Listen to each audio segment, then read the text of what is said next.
Hello everyone, and thank you for tuning in. Today we've got another Starfield news update, with a lot of good news and also some bad news. This all came from an interview Todd Howards did with IGN right after the Starfield Direct, where they talked a lot about the development and future of Starfield and also the future of Todd's career as a whole. I think we should just start off with the bad news.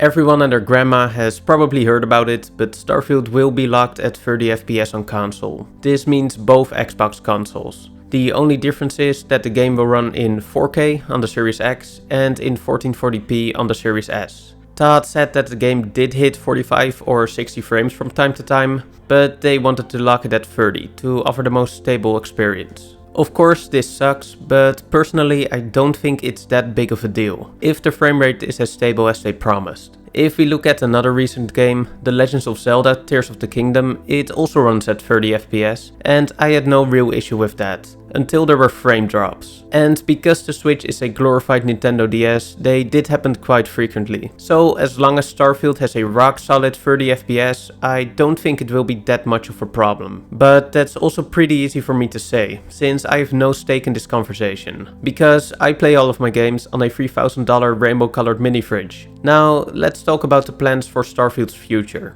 As most of you probably saw, in the Starfield Direct they announced the first DLC that you would get with the premium edition of the game, and it was called the First Story Expansion. In the interview, Todd said that they are planning to do a lot of add-on content for Starfield, and they are planning to do a story expansion pack first. And with it being called a expansion pack, my guess would be that it features at least 3 story expansions. In addition to that, Todd said that despite the size of the game, there are still features and stories we want to implement, so we are likely to see some more DLCs, even after the story expansion pack. And it does make sense that Bethesda wants to support Starfield for as long as possible, seeing as The Elder Scrolls 6 is only going into full production after Starfield releases, so it will probably be 4 or 5 years until it comes out. And I do feel like Bethesda needs another big game that can be played for years. Because Fallout 76 obviously didn't fill that role, and Fallout 4's modding scene also didn't really pop off as much as some might have hoped. That leaves us with Skyrim, which still has a higher concurrent player count than all other BGS games combined. But I do think it's time to pass down the torch, since to me it feels like Skyrim's tank is running a bit empty in terms of modding capabilities and fresh content IDs. So hopefully Starfield can fill that role. Now back to the interview. Todd was asked if there were any surprising moments he had while playing Starfield. He said while exploring a planet, some space pirates randomly landed and started attacking him. After he killed a couple of them, he entered one of the ships to finish off the remaining pirates. And once he did, the ship just took off and escorted him to outer space. Which is kinda cool that things like this can just happen. They also talked about random encounters and Easter eggs. The interviewer mentioned finding a unicorn in The Elder Scrolls 4 Oblivion, and he asked if there were similar things like this in Starfield. Todd confirmed and said that there are many secrets to be found, and that he is curious how long it will take before some of these will be discovered. Because of Starfield's enormous size, some of them could take months or even years to be discovered. The first thing that came to mind was this Mars rover we saw last year. If there are little things like this sprinkled all over the planet, not in the vicinity of any major locations, well, good luck with running around all these massive planets to find them. And I do expect a lot of them to be on Earth. For the people who don't know,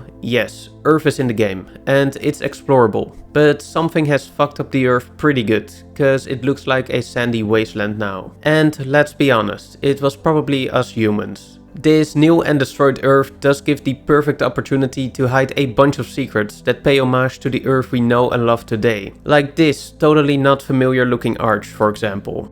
There was one thing Todd wanted to backpedal on from last year's interview. Then he said that The Elder Scrolls 6 is next, and after that Fallout 5. But now he wanted to clarify that The Elder Scrolls 6 is indeed next in line, but Fallout 5 is not certainly right after The Elder Scrolls 6. It will happen at some point, but when exactly he's still unsure of. This also brought up the question how many more games Todd will do. I mean, he is 53, and by the time Elder Scrolls 6 comes out, probably 58. If they would stick to a 5-year development time and continue the circulation of franchises they have been doing, we would get Fallout 5, then Starfield 2, and after that The Elder Scrolls 7. According to this calculation, Todd will be 73 when The Elder Scrolls 7 comes out. And time-wise, I think the chance is higher that it takes longer than shorter, so he might be even older. In conclusion, depending on how long he still has the drive to make these games, this might as well be Todd's last Elder Scrolls game. And